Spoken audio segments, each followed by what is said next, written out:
Seleksi administrasi LPDP.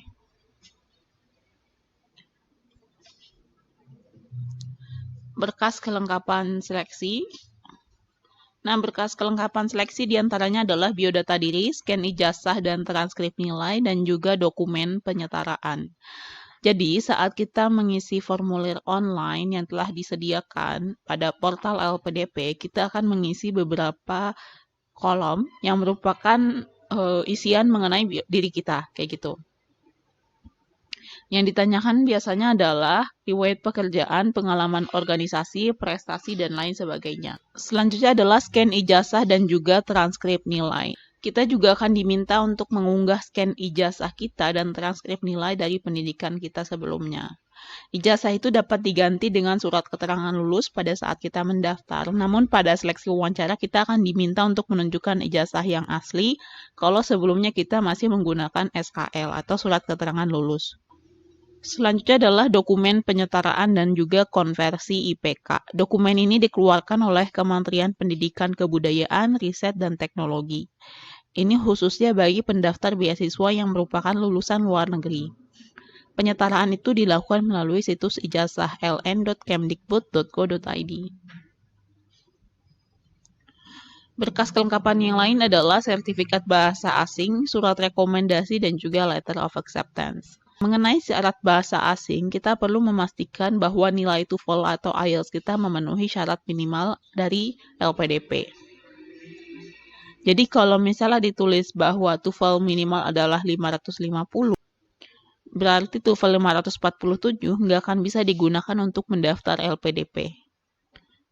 Begitu pula kalau misalnya nilai IELTS kamu adalah 6,0, sementara syarat dari LPDP adalah 6,5, maka kamu dipastikan nggak lulus seleksi administrasi.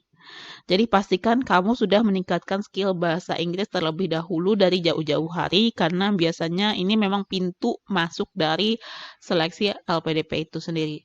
Kemudian adalah surat rekomendasi. Nah, LPDP biasanya meminta surat rekomendasi dari dosen, tokoh masyarakat, maupun atasan kantor yang sesuai dengan format LPDP. Mengenai siapa orang yang paling tepat, jawabannya adalah mereka yang paling mengenalmu secara profesional. Siapkan juga surat rekomendasi jauh-jauh hari, kalau bisa dari awal waktu semenjak LPDP tersebut dibuka ya. Pada prinsipnya, bagaimana meminta surat rekomendasi itu sama dengan saat kita meminta surat rekomendasi universitas untuk daftar universitas. Tetapi, format surat rekomendasi LPDP sudah ada formatnya dan kita memang cukup meminta untuk dosen atau tokoh masyarakat atau atasan kantor kita untuk mengisi format yang sudah disediakan. Selanjutnya adalah Letter of Acceptance atau LOA. Nah, LOA ini adalah surat keterangan kalau kita diterima di perguruan tinggi yang dituju dan sesuai dengan yang dipilih oleh LPDP. LOA itu sifatnya nggak wajib, namun ini dapat menambah kemungkinan bahwa kamu akan lulus seleksi. Jadi, ini juga merupakan jalur tol ya, jadi kamu nggak perlu mengikuti seleksi bakat skolastik kalau kamu telah memiliki LOA dan kamu juga memiliki amunisi yang lebih kuat pada seleksi substansi atau wawancara. Jadi kamu bisa bilang bahwa kamu sudah memiliki letter of acceptance.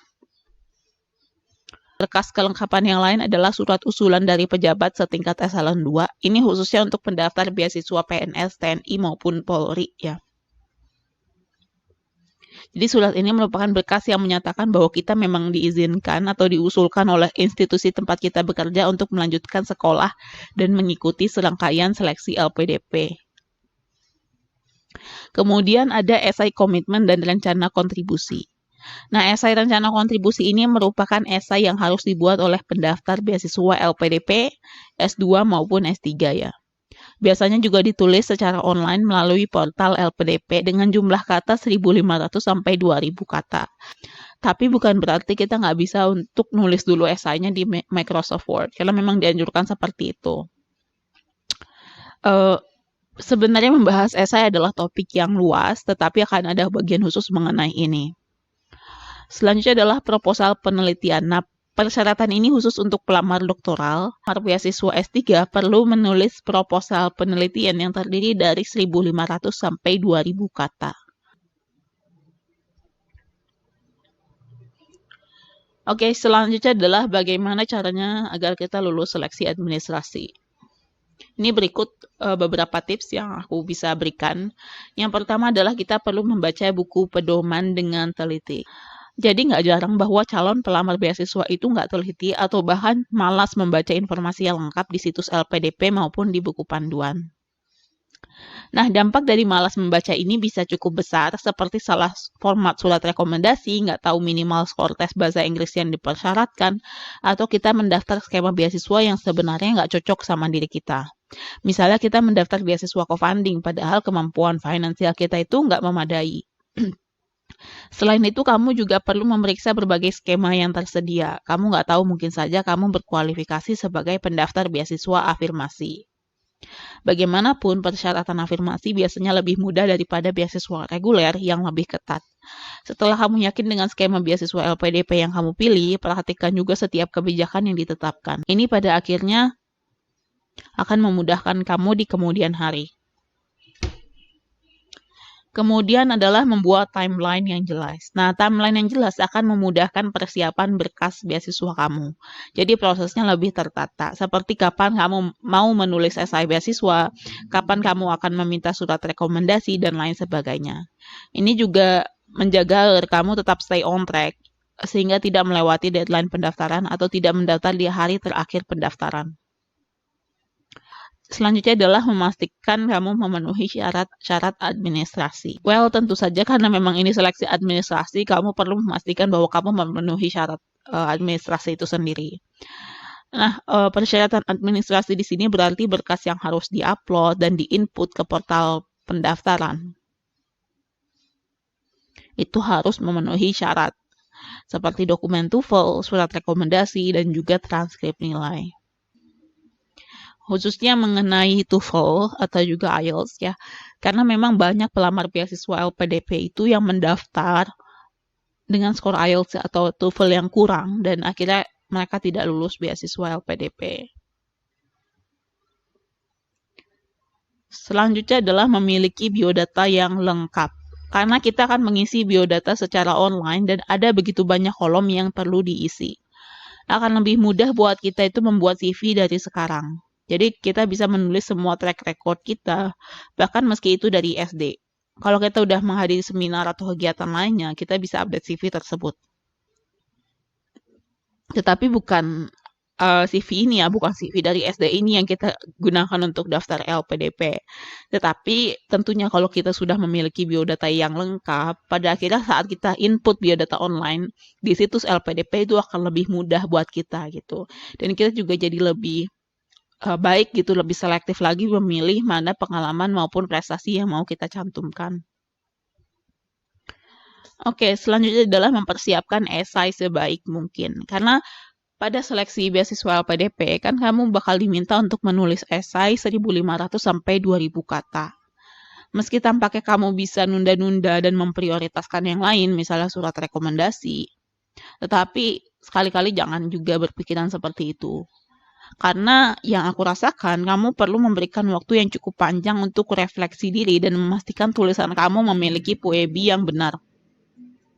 Paragrafnya koheren dan argumentasinya baik. Sekali lagi, esai itu adalah cerminan karya akademik kita. Ya, jadi kalau misalnya kamu tulisannya udah berantakan dari awal, bagaimana juri dapat percaya bahwa kamu bisa menempuh proses akademik gitu di luar negeri. Selanjutnya adalah meminta surat rekomendasi dari awal. Jadi kamu perlu memberikan waktu bagi pemberi rekomendasi setidaknya 1-2 bulan untuk menulis surat rekomendasi buat kamu. Nah, kalau kita lihat dari pendaftaran LPDP, berarti kan memang sekitar 1 bulan ya, atau dari awal pendaftaran itu dibuka. Jadi kamu perlu menghindari meminta surat rekomendasi saat sudah mepet.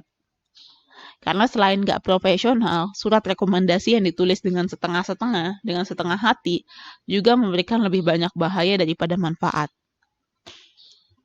Selanjutnya adalah periksa dan periksa kembali. Nah, kalau kita udah mengirim berkas pendaftaran, semua berkas itu kan bakal dikunci dan nggak bisa diubah lagi.